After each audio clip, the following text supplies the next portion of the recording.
estamos aqui na TV Comunitária de Belo Horizonte, nós estamos começando mais um programa Palavra Ética e hoje eu estou meio encucada aqui que mudaram a posição da câmera, eu não estou entendendo mais nada, mas eu vou partir do pressuposto que vocês estão me vendo aqui e estão vendo o meu convidado, que é o Heleno Miranda. Prazer, Heleno. Prazer, Delzi. E é bom que o Heleno não vai estranhar. Prazer é muito mais meu, você não imagina. Esse é um homem que está lidando com o prazer, e é sobre isso que nós vamos falar daqui a pouco. Mas é um prazer que as crianças podem continuar na sala, não é assim, Heleno? Pode, nossa. Pode continuar na pode, sala. deve. O Heleno, vou começar a contar a historinha aí, uma história, não vou falar historinha não, parecendo que eu estou depreciando, né? Heleno é formada em letras, em direito, estudou linguística, trabalhou quantos anos no Banco Central do Brasil? 30 anos no Banco Central 30 do Brasil. anos, é muito tempo, né? De dedicação profissional. E, de repente, o Heleno agora se encontra nas montanhas de Minas. É, porque eu saí das montanhas de Minas, Foi fui para lá, Brasília. senti bastante saudade, aguentei a saudade, agora eu voltei Que bom. para as montanhas de Minas, lógico. Ótimo. Nós trouxemos o Heleno aqui hoje para conversar sobre um tema muito interessante e que está nessa linha aí nossa do direito ao lazer, à cultura, à saúde, à alimentação, tantos direitos importantíssimos aí no campo dos direitos humanos. Parece que é um luxo, mas o Heleno já me convenceu aqui que não é luxo. Trata-se de bem-estar, trata-se de saúde.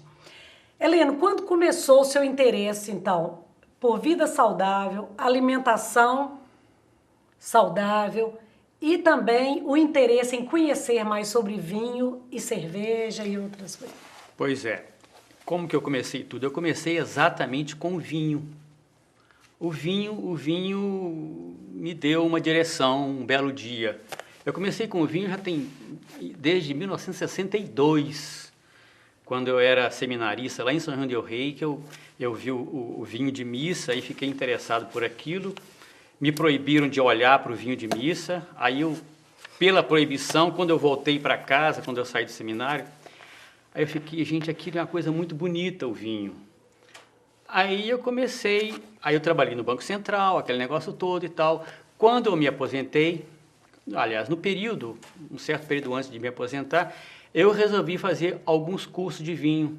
Sim. Exatamente, eu vim para Belo Horizonte fazer curso de vinho, porque Brasília ainda não tinha nada a respeito. Sim. Eu já era sócio da ABS, Associação Brasileira de Sommeliers, e vim fazer curso aqui em Belo Horizonte. E o vinho, todo mundo faz curso de vinho, para tomar vinho, para ser sofisticado, né? O vinho sofistica a gente um pouco, né? Dá aquele status, aquele luxo que você está dizendo aí. Bom, só uma pergunta, isso já. Será que não é porque nós no Brasil, né, produzimos poucos vinhos e não temos um vinho que é famoso internacionalmente, né? Nós hoje já produzimos bons vinhos, mas não somos os melhores. Não será por isso nosso espírito de colônia que eleva o vinho? Porque fora do Brasil gostam tanto da cachaça?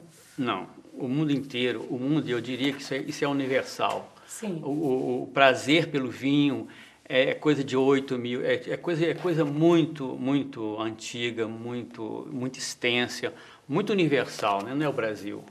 Aqui é o vinho, a cerveja é mais antiga do que o vinho? Não estou dizendo o sabor, eu concordo com você dessa universalidade do reconhecimento do vinho como uma bebida maravilhosa. Eu estou dizendo assim, essa sofisticação, você diz, muitas pessoas fazem o curso de sommelier e querem fazer o curso, né, para conhecer.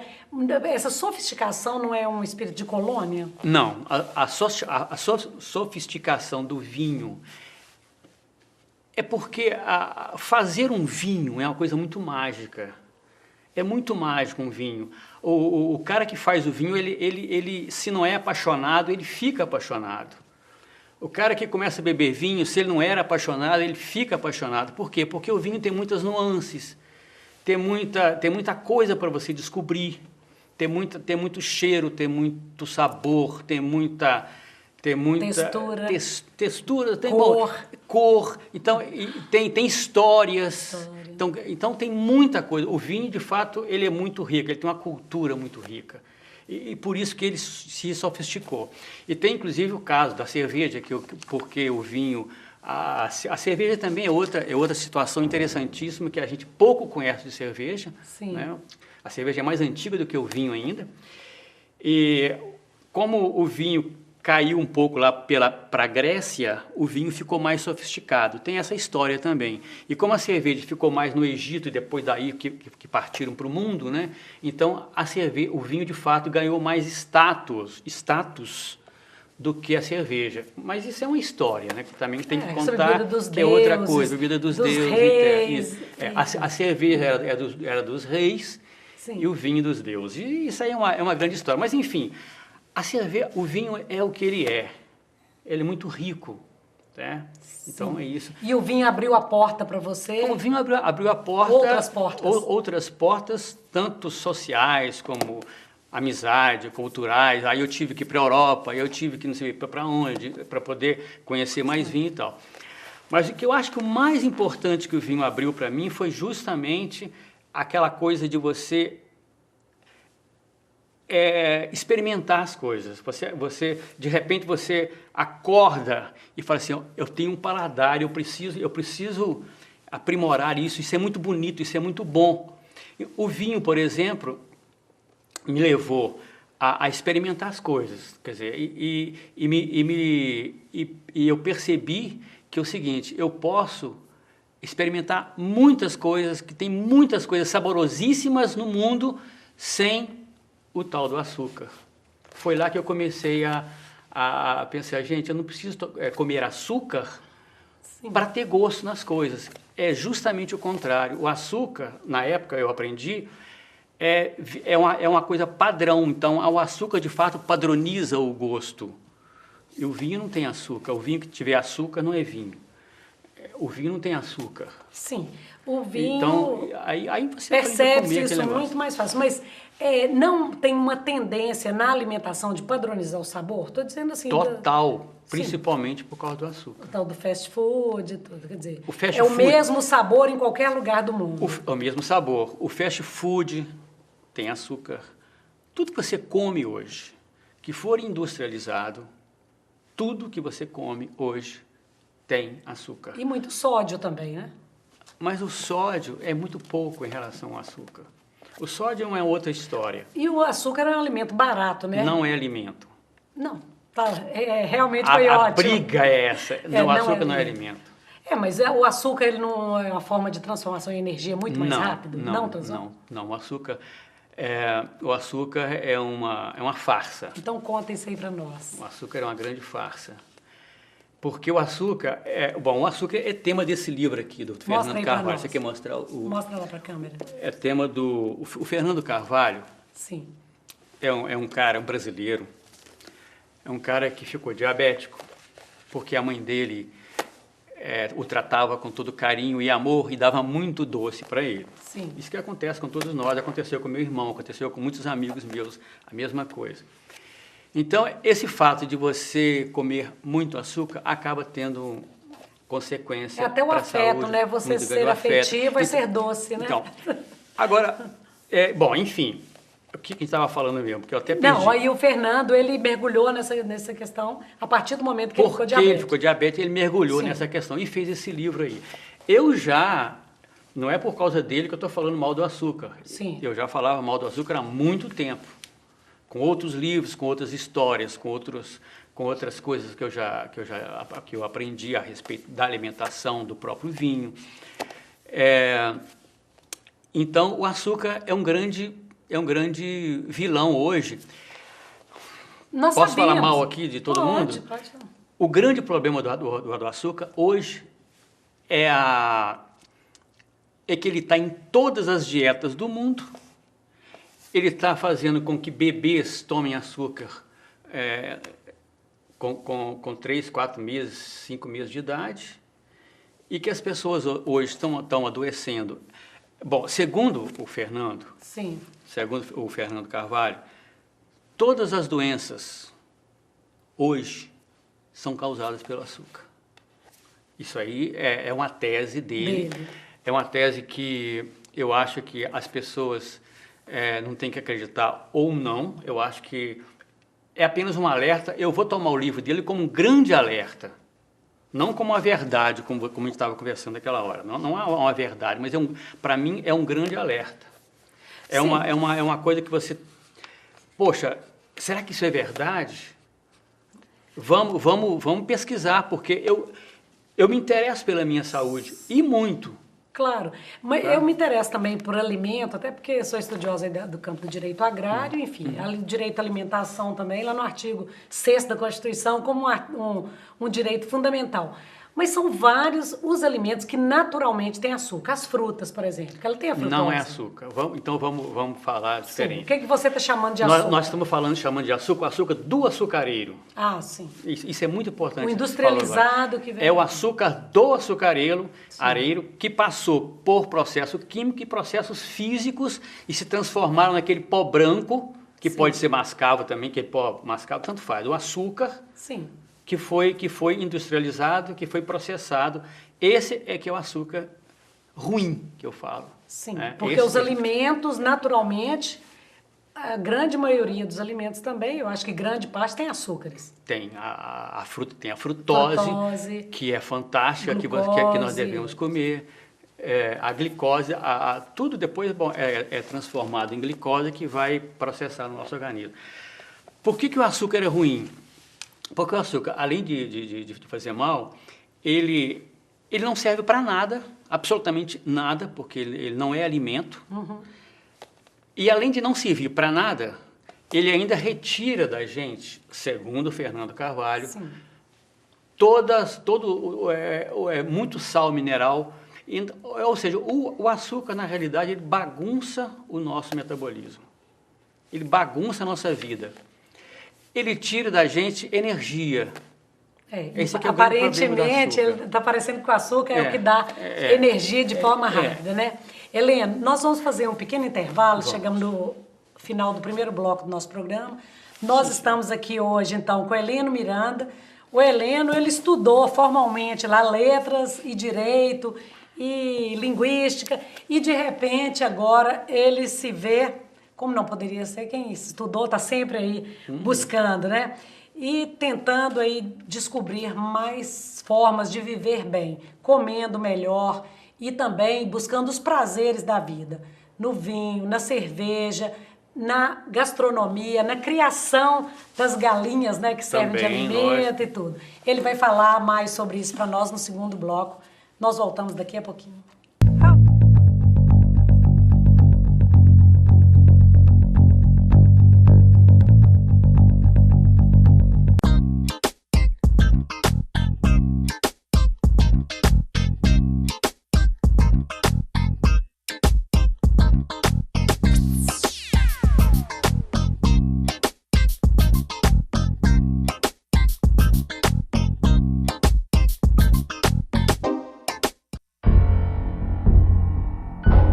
Você sabe o que ele faria se alguém o provocasse, xingando, ofendendo, chamando para a briga?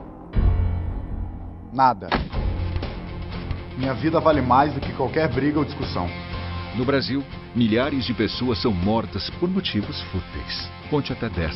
A raiva passa, a vida fica. Paz. Essa é a atitude.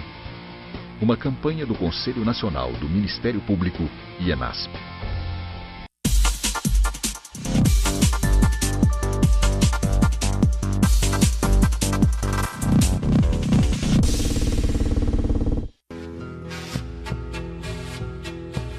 Saborear-te em um só ambiente você encontra no restaurante Reciclo Asmari Cultural. Localizado na Rua da Bahia, em frente à Praça da Liberdade, o restaurante Reciclo oferece uma excelente culinária mineira com preços acessíveis. Venha prestigiar essa iniciativa cultural e social da Associação dos Catadores de Papel de Belo Horizonte.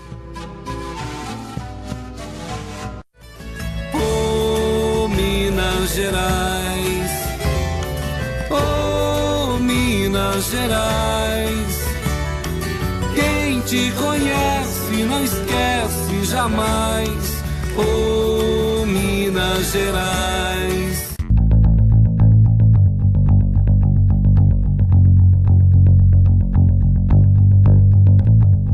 Você está então na TV Comunitária de Belo Horizonte. Nós estamos gravando aqui mais um programa Palavra Ética.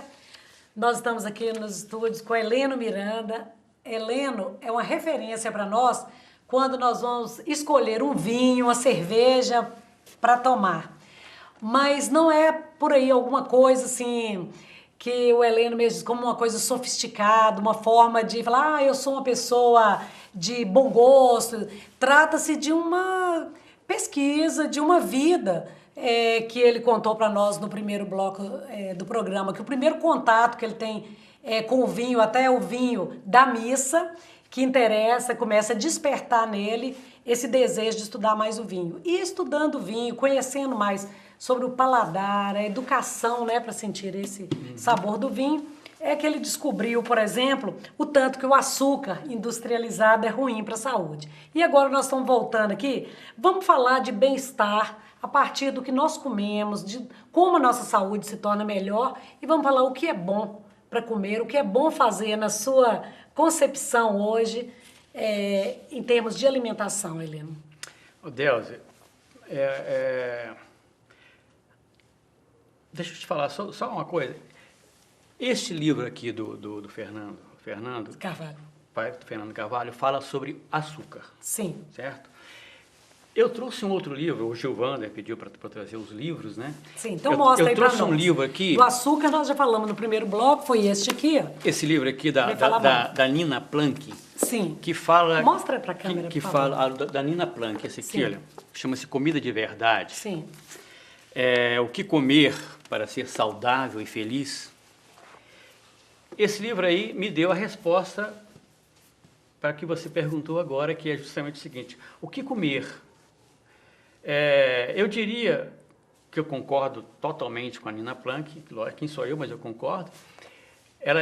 O que nós devemos comer é a comida mais natural possível.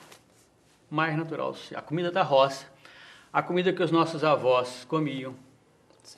Sim. Com exceção do açúcar, porque nossos avós comiam muito açúcar. É a comida, essa que é a boa comida, a comida saudável, a comida que não é industrializada. Sim. Essa que é a comida saudável. Heleno, exemplos? Não. Você vai me dar exemplos.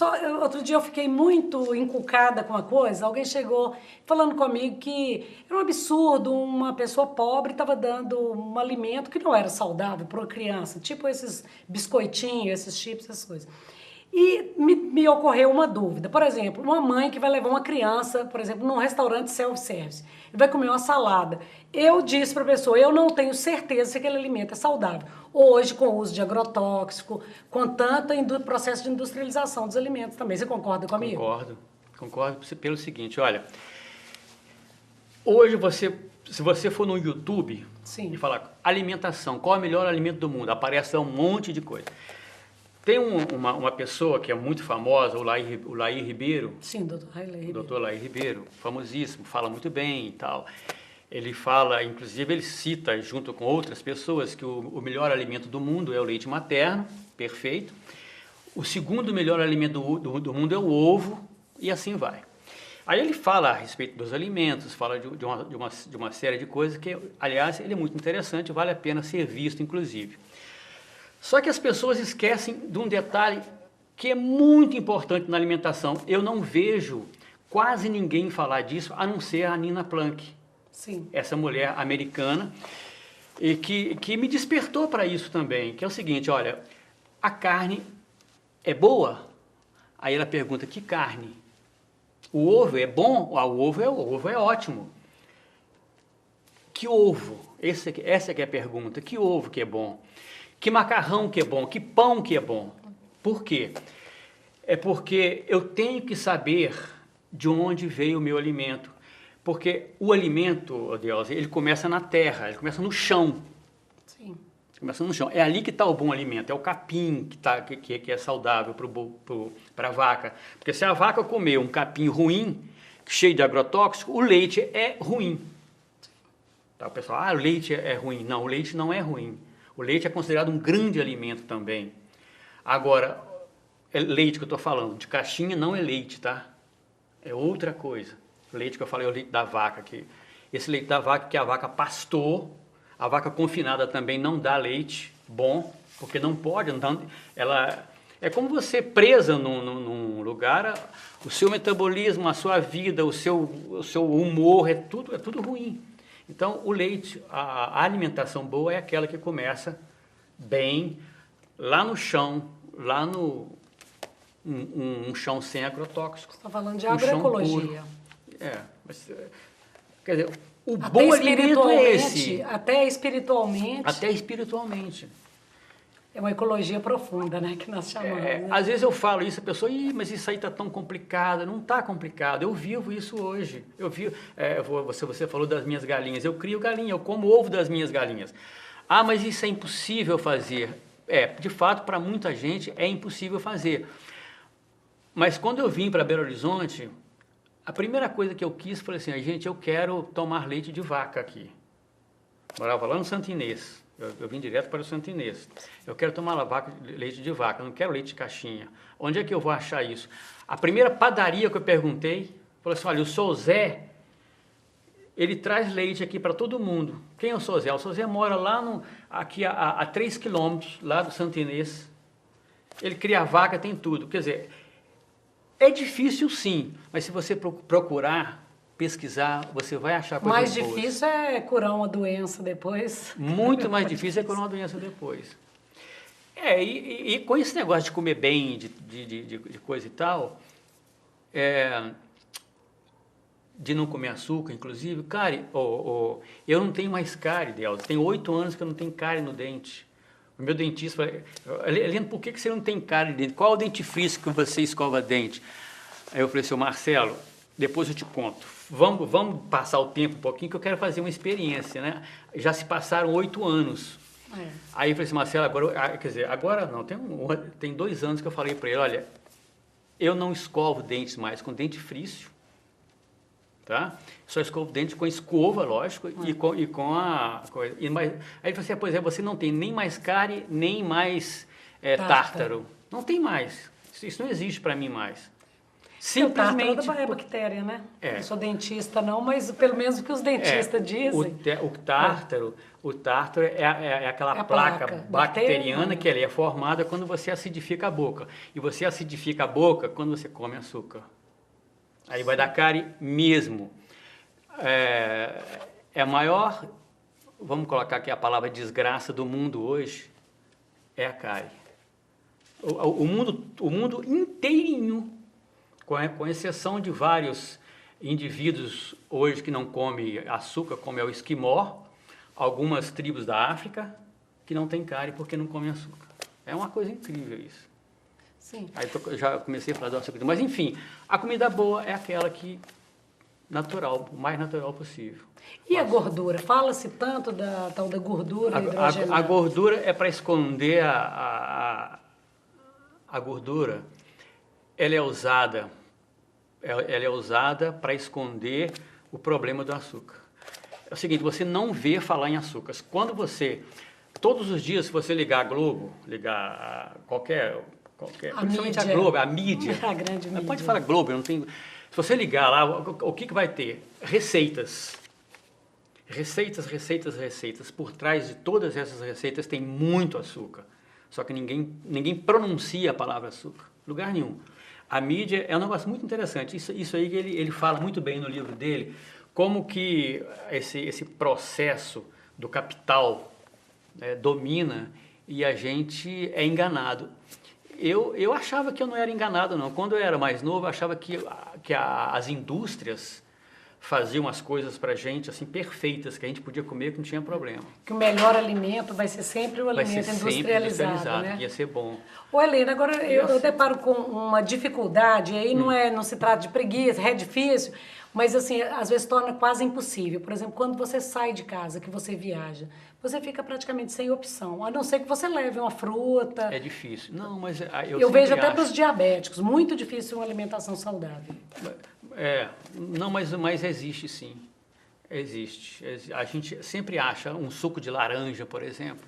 O suco de laranja hoje é demonizado, né, por causa dos refrigerantes, porque fala que o o suco de laranja engorda. Suco de laranja não engorda, o que engorda é o açúcar que está no suco de laranja. Ninguém fala isso. Então, os sucos são coisas maravilhosas, a gente acha. Vitaminas. Um dia desse aí, eu estava lá em São João del Rei. Eu estava com fome e fui andando assim, gente, não tem lugar nenhum para comer, de fato não tem, porque é difícil você achar.